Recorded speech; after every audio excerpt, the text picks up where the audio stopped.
SIR-ൽ supreme കോടതിയിൽ മമതയുടെ രാഷ്ട്രീയ നാടകം. തീവ്ര വോട്ടർ പട്ടിക പരിഷ്കരണം ചോദ്യം ചെയ്തുള്ള ഹർജിയിൽ പശ്ചിമബംഗാൾ മുഖ്യമന്ത്രി മമത ബാനർജി സുപ്രീം കോടതിയിൽ നേരിട്ട് ഹാജരായിരിക്കുകയാണ്. നിയമസഭാ തെരഞ്ഞെടുപ്പ് അടുത്ത ഘട്ടത്തിലാണ് മമതയുടെ ഈ രാഷ്ട്രീയ നാടകം. അനധികൃത കുടിയേറ്റക്കാർ ഉൾപ്പെടുന്ന വോട്ട് ബാങ്ക് നഷ്ടപ്പെടുമെന്ന പരിഭ്രാന്തിയിലാണ് മമത എന്നാണ് BJP-യുടെ വിമർശനം. വിവരങ്ങളുമായി ജിഷ്ണു കൃഷ്ണൻ ചേരുകയാണ്.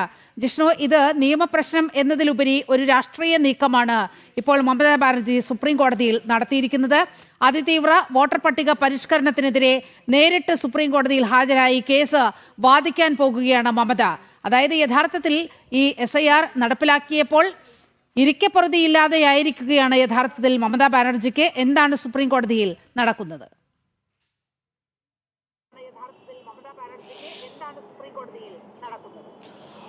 നിലിമ, SIR-ൽ എല്ലാ നിയന്ത്രണവും വിട്ട പൊളിറ്റിക്കൽ ഡ്രാമയാണ് മമതാ ബാനർജിയുടേത് എന്ന വിമർശനമാണ് ബംഗാളിലെ പ്രതിപക്ഷ നേതാവ് സുവേന്ദു അധികാരി ഉൾപ്പെടെയുള്ള BJP നേതാക്കൾ മുൻപോട്ട് വെച്ചിട്ടുള്ളത്. അതായത് SIR-ലൂടെ അനധികൃത കുടിയേറ്റക്കാർ വോട്ടർ പട്ടികയ്ക്ക് പുറത്താക്കും. മമതയുടെ പ്രീണന രാഷ്ട്രീയത്തിലൂടെ തെരഞ്ഞെടുപ്പ് വിജയത്തിനായി തയ്യാറാക്കിയിട്ടുള്ള അനധികൃത വോട്ടർമാരെ നിറച്ചുകൊണ്ട് തയ്യാറാക്കിയിട്ടുള്ള വോട്ട് ബാങ്ക് നഷ്ടപ്പെടുമെന്ന പരിഭ്രാന്തിയിലാണ് ഈ നാടകങ്ങൾ എന്ന വിമർശനം BJP ഉന്നയിക്കുന്നുണ്ട്. SIR ചോദ്യം ചെയ്തുകൊണ്ട് സുപ്രീം കോടതിയിൽ സംസ്ഥാന സർക്കാരിൻ്റെ ഭാഗത്തുനിന്ന് പ്രത്യേക ഹർജി നൽകുകയും അത് വാദിക്കാൻ വക്കീൽക്കുമായി മുട്ടുകൊണ്ട് സ്വന്തമായി മമതാ ബാനർജി തന്നെ സുപ്രീം കോടതിയിലേക്ക് എത്തിയിരിക്കുകയുമാണ്. ഇത് നീലിമ ചൂണ്ടിക്കാട്ടിയതുപോലെ നിയമ നടപടി എന്നതിനപ്പുറത്തേക്ക് ഒരു പൊളിറ്റിക്കൽ ഡ്രാമ എന്ന് തന്നെയാണ് രാഷ്ട്രീയ നിരീക്ഷകരും വിലയിരുത്തുന്നത്. കാരണം കഴിഞ്ഞ ദിവസം ഈ SIR നടപടികൾ കാരണം ആത്മഹത്യ ചെയ്തുവെന്ന് തൃണമൂൽ കോൺഗ്രസ് ആരോപിക്കുന്ന ആളുകളുടെ ബന്ധുക്കളുമായി 50-ലധികം ആളുകളുമായി തൃണമൂൽ കോൺഗ്രസ് നേതാക്കളും മമതാ ബാനർജിയും രാജ്യതലസ്ഥാനത്തെത്തുകയും സുരക്ഷാ ക്രമീകരണങ്ങൾ നിലവിലുള്ള തന്ത്രപ്രധാന മേഖലകളിൽ തെരഞ്ഞെടുപ്പ് കമ്മീഷനെ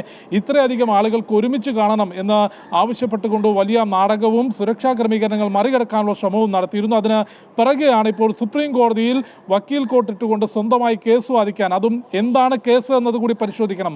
വോട്ടർ പട്ടികയിലെ തീവ്ര പരിഷ്കരണം എന്നുള്ളത് തെരഞ്ഞെടുപ്പ് കമ്മീഷൻ തന്നെ വ്യക്തമാക്കിയത് രാജ്യത്ത് യഥാർത്ഥമായിട്ടുള്ള ഒരു പൗരനും ഒരു വോട്ടർക്കും അവൻ്റെ വോട്ടവകാശം നഷ്ടമാകില്ല. പകരം അനധികൃതമായി വോട്ടർ പട്ടികയിൽ ഇടം നേടിയവരെയും അനധികൃത കുടിയേറ്റക്കാരെയും പുറത്താക്കിക്കൊണ്ട് വോട്ടർ പട്ടിക കുറ്റമറ്റതാക്കുന്നതിനാണ് ഈ നടപടി എന്നുള്ളത് നിസ്സംശയം രാജ്യത്തെ പരമോന്നത നീതിപീഠത്തിന് മുൻപിലും ജനങ്ങൾക്ക് മുൻപിലും കേന്ദ്ര തെരഞ്ഞെടുപ്പ് കമ്മീഷൻ വ്യക്തമാക്കിയതാണ്. അത് ബീഹാറിൽ വിജയകരമായി പൂർത്തിയാക്കി. നിലവിൽ കേരളവും ബംഗാളും ഉൾപ്പെടെ 12 സംസ്ഥാനങ്ങളിലാണ് SIR പ്രഖ്യാപിച്ചിട്ടുള്ള അത്തരത്തിലൊരു നടപടിയെ വോട്ടർ പട്ടിക കുറ്റമറ്റതാക്കുന്നതിനും അനധികൃത വോട്ടർമാരെ പുറത്താക്കുന്നതിനുമുള്ള നടപടിയെ ചോദ്യം ചെയ്തുകൊണ്ടാണ് ഇപ്പോൾ മമതാ ബാനർജി വക്കീൽ കുപ്പായം ഇട്ടുകൊണ്ട് സ്വന്തമായി വാദിക്കാൻ സുപ്രീം കോടതിയിൽ എത്തിയിട്ടുള്ളത്. ബംഗാളിൻ്റെ രാഷ്ട്രീയത്തിൽ അതിന് വലിയ പ്രാധാന്യമുണ്ട്. കാരണം ബംഗാളിൽ BJP നിത്യേന ഉയർത്തുന്ന ആരോപണം എന്നുള്ളത് അനധികൃത ബംഗ്ലാദേശി കുടിയേറ്റക്കാരെ അവർക്ക് നുഴഞ്ഞു കയറാനും വോട്ടർ പട്ടികയിൽ ഇടം നേടാനും തൃണമൂൽ കോൺഗ്രസ് വലിയ സഹായം ചെയ്യുന്നു. അതിൻ്റെ ഭാഗമായാണ്, അതിനോട് ചേർത്ത് വായിക്കേണ്ടതാണ്, ബംഗ്ലാദേശ് അതിർത്തിയിൽ ബോർഡർ സെക്യൂരിറ്റി ഫോഴ്സിന് ഫെൻസിംഗ് സ്ഥാപിക്കാനും അവരുടെ ക്യാമ്പ് സ്ഥാപിക്കാനും ആവശ്യമായിട്ടുള്ള സ്ഥലവും സഹകരണം പോലും മമതാ ബാനർജി സർക്കാർ നൽകാത്തത് ഈ അനധികൃത കുടിയേറ്റക്കാരെ വോട്ട് ബാങ്കായി കൊണ്ടു നടക്കുന്നതാണ് എന്ന BJP-യുടെ ആരോപണങ്ങൾ ഒരു പരിധിവരെ ശരിവെക്കുന്നതാണ് ഇന്ന് സുപ്രീം കോടതിയിലെ ഈ രംഗങ്ങൾ. ഇന്ന് ചീഫ് ജസ്റ്റിസ് അധ്യക്ഷനായിട്ടുള്ള ബെഞ്ചാണ് ഹർജി പരിഗണിക്കുന്നത്.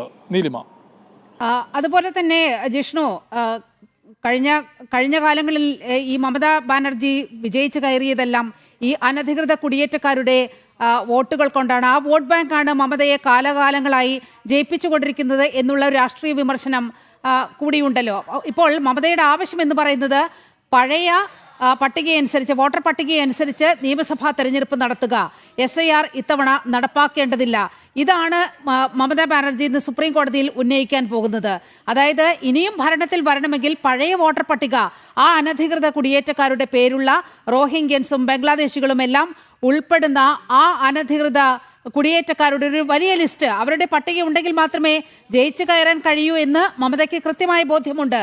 അപ്പോൾ അത് അട്ടിമറിക്കാൻ കൂടിയാണ് മമത നേരിട്ട് സുപ്രീം കോടതിയിൽ എത്തിയിരിക്കുന്നത്. അങ്ങനെയല്ലേ കരുതേണ്ടത്?